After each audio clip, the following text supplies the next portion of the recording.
తెలంగాణ రాష్ట్ర ప్రభుత్వం ప్రతిష్టాత్మకంగా చేపట్టిన ఆర్థిక సామాజిక సమగ్ర కుటుంబ సర్వేపై ప్రజలు అపోహపడవద్దని జిల్లా కలెక్టర్ రాఘవరావు సూచించారు. మెదక్ జిల్లా రామాయంపేట మున్సిపాలిటీ పరిధిలోనే నిర్వహిస్తున్న ఆర్థిక సామాజిక సర్వే కార్యక్రమాన్ని జిల్లా కలెక్టర్ రాహుల్ రాజు క్షేత్రస్థాయిలో పరిశీలించారు. సర్వే పనితీరును ఆయన పరిశీలించి పలు విషయాలను అడిగి మరీ తెలుసుకున్నారు.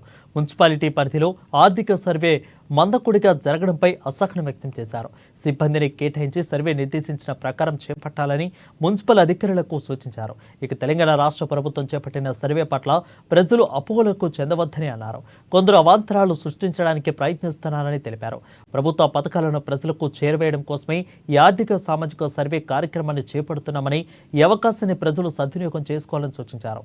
ఇక ఈ కార్యక్రమంలో తహసీల్దార్ రజనీ కుమార్, మున్సిపల్ కమిషనర్ దేవేందర్ తదితరులు పాల్గొన్నారు.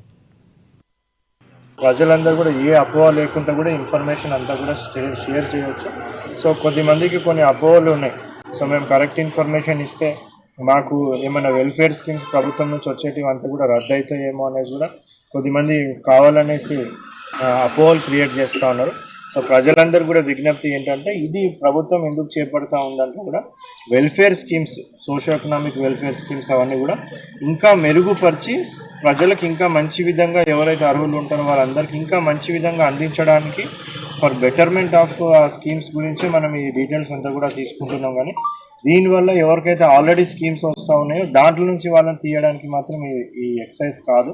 సో అట్లా ఎవరైనా మిమ్మల్ని మిస్గైడ్ చేస్తే కూడా మీరు కన్సర్న్డ్ ఆఫీసర్స్ మాట్లాడితే వాళ్ళు కూడా క్లియర్గా మీకు క్లారిఫికేషన్ ఇస్తారు. సో ఈ ఎక్సైజ్ మొత్తం కూడా ప్రభుత్వ పథకాలు ఇంకా ఎంత బెటర్ వేగా మనం ప్రజలకు చేకూర్చవచ్చు, వాళ్ళ దగ్గర వరకు ఎట్లా తీసుకోవచ్చు అని దాని గురించే కానీ సో ఎవరిని చేయడానికి కాదు. సో అందరు కూడా నిశ్చింతగా సో మీ ఇన్ఫర్మేషన్ అంతా కూడా కరెక్ట్గా షేర్ చేసుకోవచ్చు. ఆ ఇన్ఫర్మేషన్ అంతా కూడా మేము కాన్ఫిడెన్షియాలిటీగా స్టోర్ చేసుకొని పెట్టడం జరుగుతుంది. సో అదేవిధంగా ఈ ప్రాసెస్ కంప్లీట్ కాగానే సర్వే వీటన్నిటిని కూడా ఆన్లైన్లో ఎంటర్ చేయడం జరుగుతుంది. ప్రజలందరూ కూడా ఏ అపోహ లేకుండా కూడా ఇన్ఫర్మేషన్ అంతా కూడా